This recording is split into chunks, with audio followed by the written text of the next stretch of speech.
It is #savvysam here, and I'm glad to bring Woman's Wealth's Ask the Advisor session to you. It's the last Thursday of the month, and at 7 o'clock we turn up here to answer any of your burning questions. So it is the 25th of August. I don't know where this year has gone, and it's almost the end of summer. So I'm here to answer any questions you may have. We have had one question come in already on email from Deb Davey, who couldn't join us on the call, but she has emailed the question and asked for an answer. So I'm going to kick off with that one and invite you to have a little bit of a think about any questions you might have around personal finance issues, or the state of the markets, inflation, the economy and things like that. And I'll do my best to answer. I'm a chartered financial planner with 30 years experience, and it's a subject I love and I'm passionate about. But what I'm not is a politician, and I'm not always very subtle in terms of hiding my own very well-established opinions about certain things. So don't ask if you don't really want to know what I think. Okay, so Deb's question was, has she made a mistake? Because a couple of years back, well, about 18 months ago, she thought about taking some money out of her investment and putting it in the bank because she knew she wanted to do a bit of a remodel on the house, buy a car and still have like an emergency fund in place. So she wanted to be able to do this stuff and still have 10,000 in the bank. So she thought about taking 10,000 out of her investments, adding it to her emergency fund so that she could then have a bit of a spend down over a couple of years. And when I was chatting to her, she was nervous about the fact that her emergency fund had gone down to about £4,500 because she'd been on this bit of a spending spree that she kind of knew she was going to be going on. And she now didn't, and I didn't want her to cash in any of her investments right now because, of course, they're much lower in value this year than they were last year. And we all know this. We know that the heart to making money from investments is that you don't sell low and buy high. But actually, every bone in our human bodies wants to do it the wrong way around. And when markets fall, we want to get out of there, sell it, cut our losses and run. And when they're climbing and climbing and climbing, they're fit to burst. We just want to buy. We want to join in with fear of missing out makes us want to buy. And everyone's talking about everything going up and being wonderful. So we actually should do it the other way around. So when it's all wonderful and talked up and high and bubbly, we should be selling.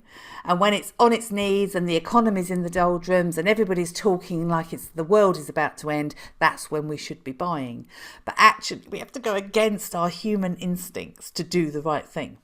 So Deb was sort of saying, have I made a mistake? Because I didn't. When it was like doing lovely 18 months ago, I didn't sell and put it in the bank. What I did was I kind of hung on in there because I didn't know how much I was going to spend. And now I'm feeling like the bank account's depleted and you're saying to me, don't cash anything in. But actually, is it really a mistake? Because had she cashed in, it was her stocks and shares ISA she was talking about cashing in. Has she cashed in £10,000 of her stocks and shares ISA and put it in the bank, she would this year be looking at pretty well a guaranteed loss of around about 8 to 10%. Because we know that current interest rates are under 3% and we know that inflation is going to 13%. So everything that she wanted to buy with her money will have gone up by 13% if she leaves it in the bank for a year and spends it a bit later on. And she won't have been compensated by any opportunity for growth or any interest rate increase. So I'm not sure she has done the wrong thing. I think, okay, you should keep your emergency fund intact. Always do that. And having that cash pot there is what gives you the ability to do the investments, because if you do have a sudden need for cash, you don't have to cash in the investments if the time is wrong. But also taking money out that you didn't actually know whether you needed it or not and putting it in the bank It's going to decrease in buying power if it sits around in the bank. So, yeah, is cash really as safe and friendly as we think? I think sometimes we misunderstand what cash is. Cash is just liquidity. It behaves differently to the market, but it is not a place to protect money in terms of its buying power, especially in a high inflationary environment. So I was able to reassure Deb that I don't think that she has made a mistake, that, the markets will recover, they always do, and when they do, we'll top up her emergency fund again. If we took the money out now, we'd be robbing ourselves of the opportunity for that to grow, and we'd put it in the bank where we know it's going to be eaten alive, really, by inflation. We're going to lose 10% of its buying power. So now is definitely not the time for her to replenish her emergency fund. We're going to have to keep our fingers crossed, hope she's got enough to cover anything that comes up, and I think she has. But it would have to be a real emergency before we took money out of the investments right at this time, because it's just not well valued at the moment. Now is the time to be buying into your investment, not selling out of it. So I hope that was useful in answering Deb's question there. I hope it might have raised some issues for you to think about as well. I'd like to invite anybody else who's got any questions either to pop them in the chat or to unmute yourself and ask away. If you want to make any points about what we've just spoken about, I'm happy to take those as well. Do we have any questions? Evening, Sam. It's Shani. Hi, Shani. Hi. Thanks for joining us. No, thanks for having us. That was really interesting and informative. It did make me wonder if now is a good time to buy with the uncertainties that there are in the market, whether it's politically, economically, wars and all the rest. Where is a good place to put your money? You know what? I hear everything you're saying. When we say the market's a very general term, isn't it? And I am a big fan of diversification. So, I would not recommend at all that anybody goes off and chooses a stock or a share or even an index to follow. So, for example, lots of people find themselves in like FTSE trackers. And they do that because we hear about the FTSE all the time on the news. So we think we know what it is. But actually the FTSE is, the UK's most talked about index. But it's chock-a-block full of a particular type of company based in the UK. And I would never even recommend that somebody limits themselves to that. You need to do global stock market tracking if you're talking about, should I go into the market? And the answer is that no matter what's happening, as horrible as some of the things are, as difficult as the economy looks for the UK, for the Eurozone, for China, for America at the moment, capitalism isn't dead. I don't even think it's dying, It's alive and kicking. And this is just part of what happens in capitalism. It's cyclical. So I think what we're doing, if we stay away from any sort of investing because we're scared of these events that we know are going on all around the world, is we're scaring ourselves out of entering the market at a really good value point. And if you can persuade yourself to be brave when everybody else is feeling too nervous to invest, that's when you get a really good bargain. So, the answer to your question in general terms is buy a really well diversified global tracker and get yourself invested if you can afford to leave the money there for 5 years or more. Don't put money in the stock market if you need to spend it in the next 5 years, because you can't be sure that it won't have fallen further and not had time to recover. Okay. It's helpful. Does that help? Yeah, absolutely. That's very helpful. Okay. Yeah. Your optimism kind of is really encouraging. You know what? It's not even optimism, Shani. It really isn't. I don't see investing as a luck game.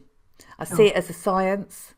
And when you've been around the numbers as long as I have, and you've watched the data as long as I have, and you've been through as many of the stock market cycles as I have, when it really, really matters to the people I'm working with, they can be really scared, or they can make a lot of money or lose a lot of money. I've been through it and I've seen it down, up. The truth of the matter is that when you're investing in the markets, and remember what we just said about the markets, if you're in a globally diversified portfolio that's tracking indices, the truth about it is, here it is, are you ready for this? This is the truth. Yeah. 3/4 of the time it will be going up, and 1/4 of the time it will be going down. The problem is we don't know which bit we're in. We don't know over a 20-year period where the quarter of it going down is going to turn up. It might be a couple of days there, a week there, a month there, a couple of quarters. And then when it's a couple of quarters going down, we call that recession. And I think that's what we've got coming ahead of us, a recession. But we'll also be then following, a long period of rise again. And the thing is, if you play the long game and you don't panic, you will make money out of capitalism over the long term. It's not as complicated as everybody makes out. Okay. Does that help? Yeah. Good. Thank you. You're welcome. You're welcome.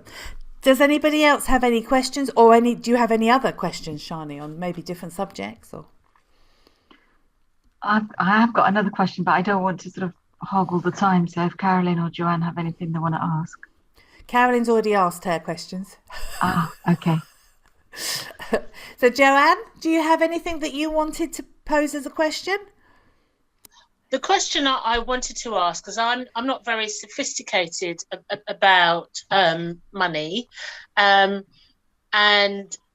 I am just about to stop working, and I've got kind of a lump sum money, bit of money that I need to invest. But it sounds as if I need to find a financial advisor to give me advice. I'm not sure what my question is really, but the points that you were making around having money in the bank as opposed to having money in shares seems to be the kind of most sensible approach. But that whole shares business sounds scary, but that is the space, I guess, where your money is able to get the best return. Yeah. And and it needn't be as scary as it sounds. Yes, it goes up and down, but as long as you do it over a 5-year or longer period, you're going to make money out of that. And if you've got an emergency fund, that means you're never going to have to go into that investment fund within that 5-year period. The chances of you taking a loss are so slim if you do a diversified passive tracking portfolio. So don't try and do anything fancy. People get caught out because they try and pick a thing that they believe is going to do well in the near future. And that's not diversified. That's putting all your eggs in one basket. And the truth is that even the best paid and most experienced experts out there find it really hard to pick future winners. They can tell us who the previous winners were. Anyone can do that. You just look at data. But consistently guessing what is going to be top of the pops in the coming year seems to be beyond them. Every now and again they can do it, and then they tell us they're a genius, and when you ask them to repeat it, they can't. So I don't rate, what we call active investing or stock picking or any of that, because I think that's where you're at the mercy of luck and chance. If, however, you simply invest in a fund collectively with other people that tracks global indices, you're going to be fine, because capitalism makes money. It does. Yeah. Otherwise it wouldn't exist.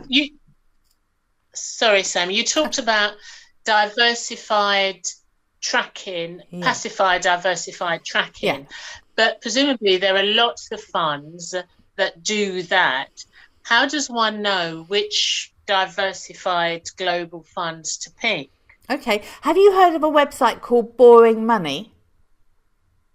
No, I haven't. Okay. There's a great website called Boring Money, and on there they do a comparison of the investments that you can do. And when you know that you're looking for a passive global tracker, a lot of the work is done. You've just got to set the filters, passive global tracker, and it will show you the funds that are available. And then you can choose one. And to be honest, they're all doing about the same thing. So the only thing you're then looking for is this a company I think is going to be around in 5 years' time that's offering me this? And how much are they charging me? Because they're all tracking the same thing. So there's no difference in performance. They're all delivering the same performance. So you're just asking yourself, how much are they charging me? So it's not that hard to pick one then. Okay. And so when you look at how much they're charging you, what's the kind of percentage rate that it varies? Is it between like 2 and 5%? No, gosh, no. No. Oh, okay. You just certainly don't want to be paying that. No, 0.5%. So okay. 0.5. There might be a bit of like trading cost on top of that they'll declare to you, but about 0.5 for the fund. Now, you're probably going to have to pay a platform fee as well. So to buy and sell that fund, you're going to need to choose a platform. So you might choose, I don't know, something like Fidelity or Quilters, or and choose your fund that you're going to buy on through the platform. Okay. So you have, and when you go through an advisor, you have 3 lots of fees, but when you're doing it yourself, you have 2 lots of fees. You have your platform fee and you have your fund fee. So those are your 2 fees, and you need to make sure that just get the best price on each of those. Sometimes you'll find the platform is really cheap and the fund's a bit more expensive, and then you have a look around and you think, I found the fund cheaper, but then you find the platform's a bit more expensive. So it's just working out the best combination. The advantage of having an advisor is that they can do all of that legwork for you, yes. I guess. Yes, they can. Not only can they do that for you, but we have access. We have wholesale price access. So, we wouldn't pay the same for a platform as you as a retail investor are going to have to pay. And we wouldn't pay the same for the fund as you as a retail investor are going to have to pay. Because they work with us and partner with us. And they do that by competing on price with each other, so that we get an opportunity to negotiate really good rates. And also, of course, they don't have to take responsibility for whether, for example, you're eligible for an ISA, because we do that. The advisors do that. So there's a whole bunch of work they then don't have to get involved in, and we do the verifying, the money laundering verification of the customer, and all of that sort of thing. And because we do that, they, we get it at wholesale prices because we've taken a bunch of the work off of them. So it normally doesn't work out a whole lot more expensive to do it through an advisor. But your advisor is also going to help you work out what your emergency fund is compared to what you should be investing. What level of risk should you take with that investment? I mean, we've talked about doing 100% equity tracking markets, but is that really quite where you want to take it? Because that'll get you one level of return, but it's going to be quite a ride. If you would like something a bit smoother and more predictable, then you're going to have a mixture of equities in there. So there are 4 major asset classes. We've talked about equity tracking markets. We've talked about cash and why you have some cash around. You could have cash in your investment portfolio, but you have to have a good reason for having cash in the investment portfolio. And to be honest, you wouldn't have very much in there because it doesn't grow. It can't grow. Cash never really outperforms inflation over the long term. It doesn't have the economic legs to do that. And then there are fixed interest securities, and they are loans to governments, countries, or companies. And they're loans, the clue's in the title, loans at a fixed rate of interest and over normally a fixed long term. So those are fairly predictable returns. If you do a deal, say, with Amazon and lend, so you wouldn't do one deal with Amazon. A fund manager would do lots of deals with lots of companies. But if you did one of these things, it would look like a £10,000 loan to Amazon, and they're going to pay you 5% interest. And you think, whoopee, I can't get 3 from the flipping bank. So you agree to that contract. You feel quite safe because Amazon, you think, is going to be around to pay you and be able to afford that interest. You're quite happy with all of that. Are they going to be around in 10 years to give you the capital back as well? I think so. So it all seems quite safe, doesn't it? And then, of course, interest rates go to 9%, and nobody wants your measly 5% that you've agreed and you're stuck with for 10 years. So the way these what appear to be quite safe and predictable investments end up being devalued in terms of their capital value is because all of a sudden this fixed rate of interest you agreed in an environment where it seemed really great suddenly becomes out of fashion because interest rates have gone up and nobody wants to buy it off you anymore. So you would have to discount it to sell it. And so when you do a snapshot of what is my portfolio worth and it's got a bunch of these in it, they've all fallen in value. And the thing about doing a valuation on a portfolio that scares the living daylights out of everybody is that it is asking, what would I get if I sold the whole lot today? Well, you don't go into one of these fixed rate funds to do it for short term. You do it over a long term. And because you're in a fund and the fund manager's doing these deals all the time, some of them do get a bit out of date, but then he's doing new deals with money that's matured at newer rates. And that's where the diversification comes in. You're in a pooled fund with lots of other people, lots of these deals on a fairly predictable cycle of interest coming in and capital coming back and renegotiating the terms. And you will make money out of that. But again, over a 5-year period. In a rising interest rate environment, even those predictable fixed interest securities take a tumble. And that is what we've seen in the last couple of months, is that fixed interest securities as well as equities have all fallen in value. And it's made some people feel very uncomfortable. But the truth is, it's a cycle. And they'll go back up again. But generally, what you're saying is you have to be prepared to invest and leave your money for at least 5 years. Yes. And I would never recommend anybody does an investment if they can't commit for 5 years. It doesn't mean that you've got to stay in it for 5 years. Of course, if it goes up in the next 3 years and you get a fab opportunity and you want to dip into it, go for it. But if it doesn't and it hasn't made money, you need to be able to leave it until it does. So it's not that you have to stay in it for 5 years, but you must be willing to be committed to it for 5 years. Yeah, I've got you. Thank you. You're welcome. The other thing, of course, that we get to do as financial advisors is optimize your tax. Because what you make out of an investment, you have to think, okay, so I put that much in, what am I going to get back after charges, after tax? Because both of those things can have a nibble at what you've made. So if you work with a financial advisor, we know how to kind of get the best tax outcome for you by using things like ISA wrappers and pension wrappers. So we normally can earn our keep. And I wouldn't take a client on where I couldn't see an opportunity to earn my keep. That's the deal, really. So it might be that we can just earn our keep in peace of mind, helping you map your strategy so that you know exactly why you're doing it and for how long you're doing it and what the purpose of it is.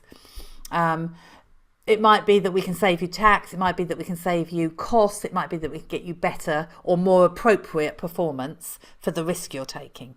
But the thing is that, all of that is worth money. All of that is worth money. Normally, we do say, Joanna, that if you're investing more than 25,000, have a chat with an advisor, even if it's only on a free initial consultation. Yeah. Okay. So that's about kind of where I will do that. Yeah. There's a book now button on our website where you can book in with you can choose one of them, our money mentors, to have a chat with, and you can have a free 15-minute conversation. And in that conversation, we can sort of tell you what we think we can do for you specifically in your circumstances, and whether we think will be worth what we charge. It's quite clear what we charge. We, unlike other advisors, we don't charge a percentage of anything. We charge either £65 a month or £125 a month for a minimum of 2 years as a subscription membership to be part of Women's Wealth Services, and you get a kind of 5-meeting process for that, where we build a financial plan for you, give you the advice that you need, help you set it up, and then review it with you to make sure it does what it's supposed to do. So that process is available, and each product that you ask us to set up for you, we charge a fixed fee of £500. So that's very the clear. Fixed fee plus the monthly fees. Yes, yeah. So the £125 a month is if you're earning more than 100,000 a year or investing more than £500,000. The £65 a month is for people who are under that but have money that they want to invest, or financial planning that they want to do. The thing is that the reason we have to do the financial planning piece is because one of the first questions I'll ask is, you'll say to me, what should I invest this in? And I'll say, when do you want it back? And until you can answer question number 2, I can't answer question number 1. So we have to do this financial planning to see when you're going to need access to your resources. And it's actually quite a complex job. And we've got a smashing bit of software that helps us do it.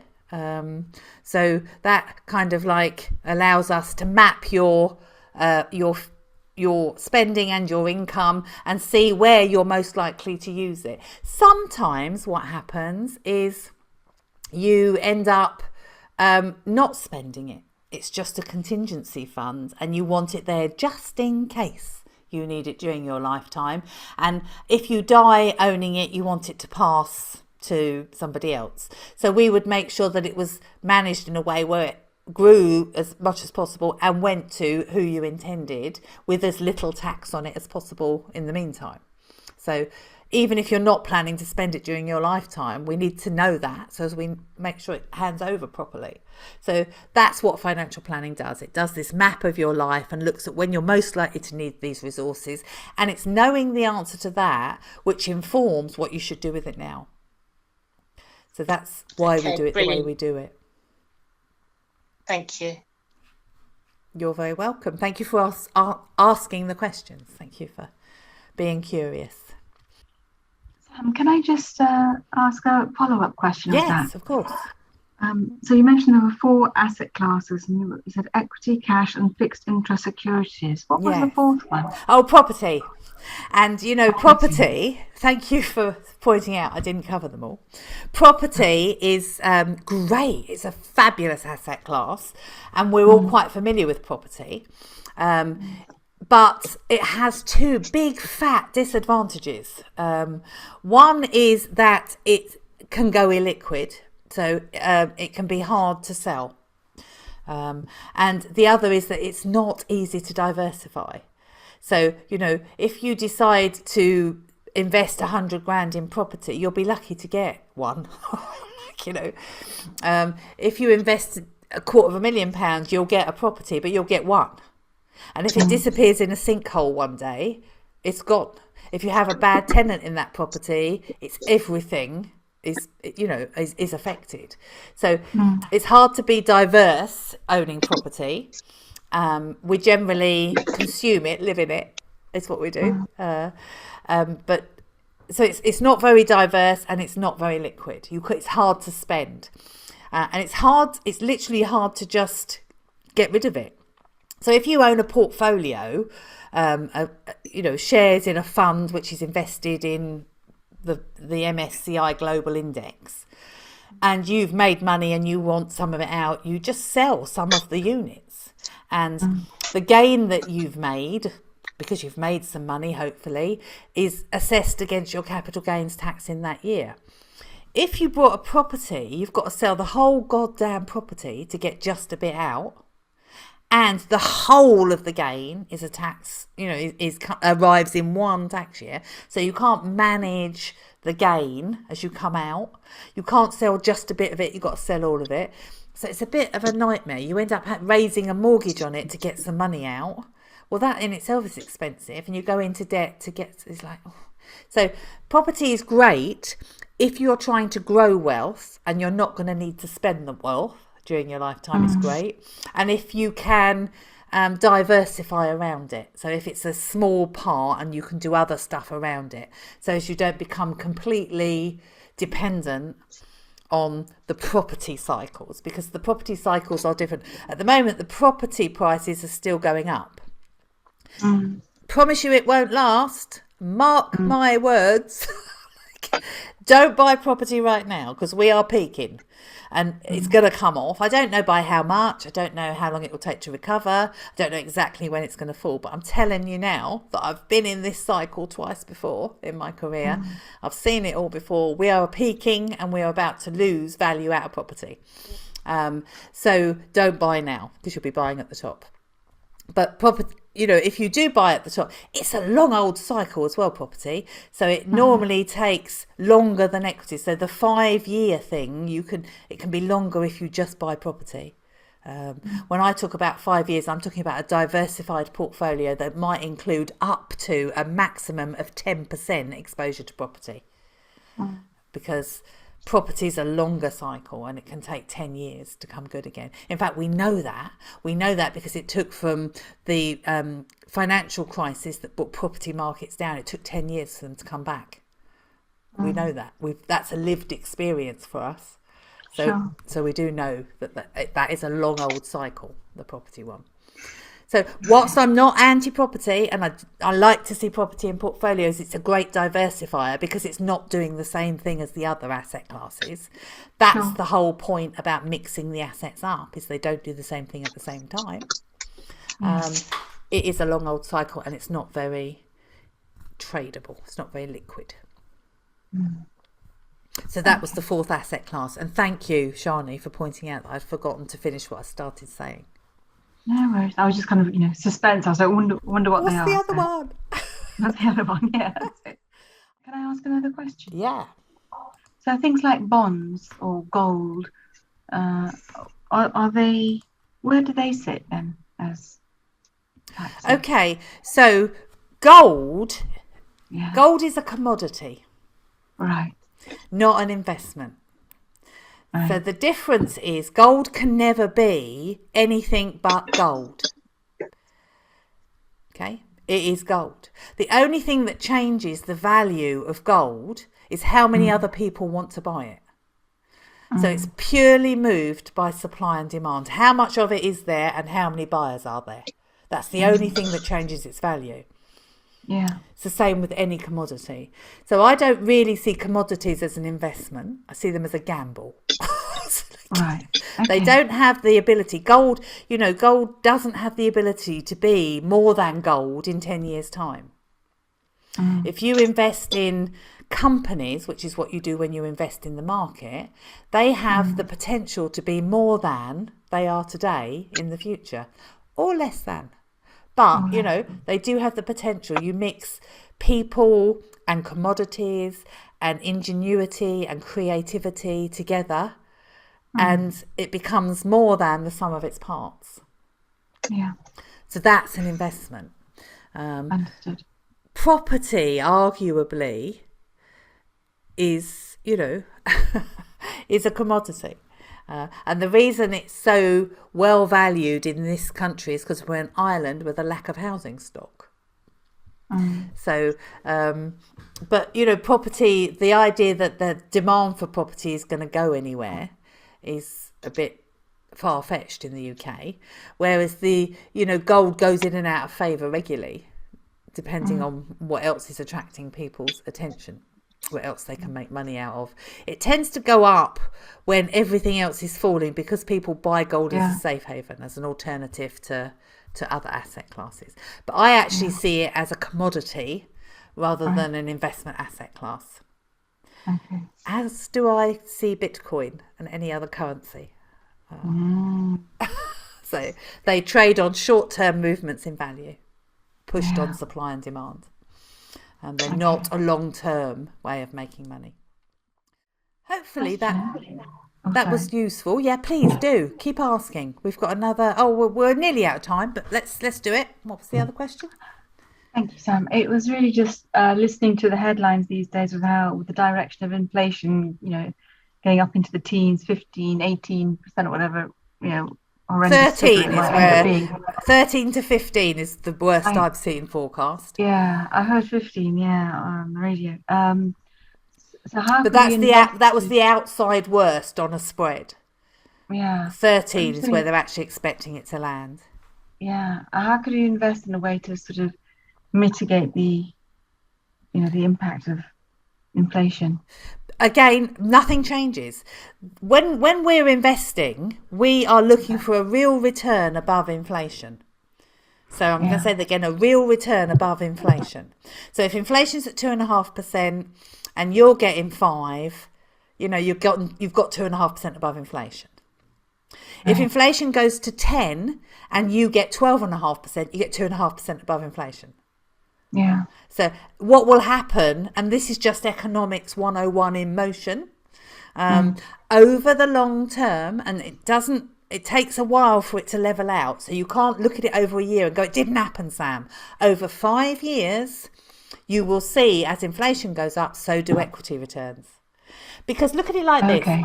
If you invested in a baker's shop on the corner of the road and there was a chap turned up at middle of the night and he did all his baking, he mixed his flour and his water and yeast or whatever you do, and he popped it in the oven and he paid for the electricity and he baked it and then sliced it up, and then a girl came in and sold it, and it was all sold over the counter in the little shop by lunchtime. And you were an investor in that business and it's profitable. And then the price of grain, flour, goes up. And you think, oh my word, are we going to make any profit? Because the price of flour has gone up. Yes, you are. Because the baker's going to put the price of bread up to cover the price of the increased cost of the flour. So you're not going to make less profit as an investor. The value of the property that he's operating from, that goes up. Great, as an investor, you benefit from the increase in the property value. The girl selling the bread says, I can't afford to do this anymore because my electricity bill's gone up and all the rest of it. So I'm leaving. And he says, no, I'll pay you more. Please don't leave. I'll pay you more. And you think as an investor, oh my word, we're giving all the profit to the girl who sells the bread. No, he's just going to put the cost of bread up again. And as an investor, you're inflation proofed because the cost of the bread just keeps going up to accommodate the rising costs in the business. And the business becomes more valuable because it's a multiple of its turnover. So actually it all just inflates. And as an investor, you just see the benefits of all that inflation. So that's different to, as an employee where you may not be getting the pay rises that you want to, but you're seeing costs going up. As an investor, you don't have that experience. As an investor, if the company's not profitable, it will close. So they're going to do whatever they need to do to stay profitable. And if they get to the stage where they can't sell the bread because it's so expensive, it will close. Yeah. But, the thing is that if you own what we call real assets, they go up with inflation. And that's how investors stay safe from inflation. That's why being invested is the only way of staying safe from inflation. Yeah. But as you say, you have to kind of think of yourself as an investor rather than an employee, don't you? It's a different hat. Yeah. Yes, it is. It's a different hat. Yeah. And my mum was saying to me the other day, she said, Sam, I don't understand why all these energy companies are making such a flipping shed load of money when we're all, devastated by the rise in cost. What's going on? And I said, well, it's because they earn a percentage, Mum, and because everything's going up, they earn a percentage. Their percentage is more money than it used to be. And she was like, oh, doesn't seem fair. And I said, hold on, mum. As a shareholder in those energy companies, you're doing very nicely out of it. And she was like, I know, but I don't like paying my bill. So Yeah. it is a question of remembering that you are also an investor. Yeah. And on the other side of that equation. She immediately started talking to me about voting on the board and things. I was, you've not got that much of an investment, Mum. They're not going to let you in the boardroom. So Makes sense. Can I just ask, I'm new to this. I think this is the second time I've joined a session. It's so helpful. Great. That's good feedback. Thank you. Yeah, absolutely. If I'm looking for some advice to just help me get my finances in order and a bit of a financial life plan. Yeah. And I've just joined. I know there are some things now which are free, aren't they? Because there's a 6-month membership. I hope it's okay to just clarify this. Yes, it's fine. Yes, our Enable membership, so access to our network of resources is free. So this session, Money on Mondays, there's a How to Start Investing course where you'll see those charts we were just going through explained again. So you can revisit that if you want to, and it gives you a bit more information about diversity and pound cost averaging and all of that. So there's a course called How to Start Investing. You can access that. By all means, and you can you can sign up for a 15-minute consultation. But the 15-minute consultation is very much about us finding out exactly what it is you've got on your mind and telling you which of the advised services we offer and how much it's going to cost. It doesn't look to try and answer any specific questions, but rather to map the right service for you and let you know the costs of moving forward from there. But we are very happy to have one of those, we call them discovery calls with you, and talk about what it is you've got on your mind. You'll find that the Women's Wealth way of charging is quite hard to beat. So we're very open and happy to discuss it, especially if you're comparing what we charge with anybody else, because not everybody's way of charging is as clear and explicit as ours. So sometimes it's worth bringing what they're suggesting they're going to charge to us, especially if you think it will work out cheaper, because it rarely does. It's just not as easy to calculate. No, I appreciate that. Thank you for clarifying. Okay. It's really nice to have some great questions. Thank you for asking the good questions, because that makes for good content. And we'll be back here on the last Thursday of each month, answering questions. Sometimes the same questions come up. Sometimes the economy is doing other things or different things are on our minds. So please feel free to come again. Tell other people about it. It's free to join the Enable network. So these sessions are free for other people to join as well. And don't forget to join us on Money on Mondays, because that's where we just pick up on the topical issues. It's not an interactive session like this. It's very much more a question of me and one of the money mentors will be talking about the stuff that's been going on in the press. But it does give you a flavour of what we're thinking about current issues, which might be useful and help with some perspective. Thank you very much for joining me. It's #savvysam. This is Women's Wealth. Ask the Advisor, and we'll see you again soon.